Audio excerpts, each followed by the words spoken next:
चिंता बढ़ाइला रिपोर्ट आगामी 3-4 वर्ष पाई लागी रही पारे गैस अभाव। मध्यप्राच्य रे उत्तेजना जोगु भारत सह अनेक देश रे गैसर अभाव देखा देछि। देश को आगामी 3-4 वर्ष पाई एही चैलेंजर सम्मुखीन हेबाकू पड़ी पारे बोली कुहा जायछि। गणमाध्यम रिपोर्ट रे जने वरिष्ठ सरकारी अधिकारी कहिसंती जे विश्व एलपीजी जोगाण श्रृंखला रे बाधार समाधान पाई 3-4 वर्ष समय लागि पारे। भारत तार एलपीजी जोगाण पाई पश्चिम एशिया उपरे बहुत निर्भर करे। अमेरिका एवं इस्राएल सामरिक कार्यानुष्ठानर प्रतिशोध स्वरूप ईरान एही अंचलर शक्ति भित्तिभूमि उपरे आक्रमण आरंभ करिथिला एवं हर्मुज प्रणाली को अवरोध करिथिला, जहाँ भारतर एलपीजी जोगाण उपरे प्रतिकूल प्रभाव पकाइछि।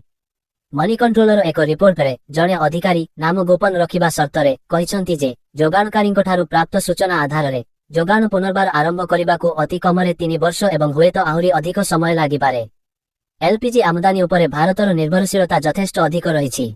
आमर मोट व्यवहारर प्राय 60% आमदानी माध्यमरे पूरण करा जाए। युद्ध आरंभ हेबा पूर्वरु एही जोगाणर प्राय 90% हर्मुज प्रणाली देई आसुथिला। मार्च 24 सुद्धा उपसागरीय राष्ट्रगुड़िकरू आमदानीर अंश 55% को ह्रास पाइथिला। एक रिपोर्ट अनुसार भारतरे वार्षिक एलपीजी चाहिदा प्राय नियुत टन रहिछि। तथापि मार्च मध्यभाग पर्यंत आमर संरक्षण क्षमता मात्र दिनर व्यवहार सहित समान थिला।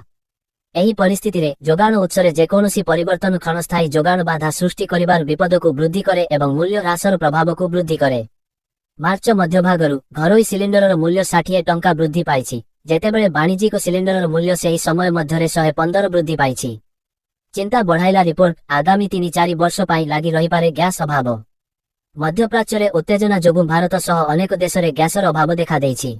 देश को आगामी 3-4 वर्ष पाई एही चैलेंजर सम्मुखीन हेबाकू पड़ी पारे बोली कुहा जायछि।